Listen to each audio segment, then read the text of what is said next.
ফেসবুকে কাজ করার মজা শেষ। 3 সেন্ট, 4 সেন্ট, 5 সেন্ট, 6 সেন্ট যদি এইভাবে আসে কিভাবে কাজ করব বলেন? আমার কাছে মনে হয় ফেসবুকের মজাই শেষ। এভাবে যদি হতে থাকে তাহলে কিভাবে কি করবে আমার বুঝে আসে না। তবে আমার মনে হয় ফেসবুকে কাজ করার মজা, আগ্রহটা যদি এইভাবে হতে থাকে তাহলে আগ্রহটা মানুষের কমে যাবে।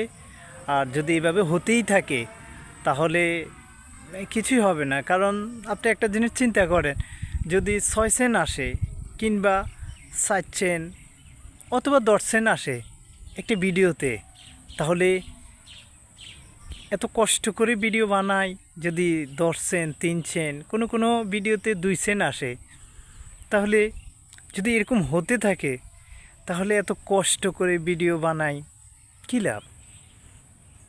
আসলে ফেসবুকের মজা শেষ, এটাই বাস্তব।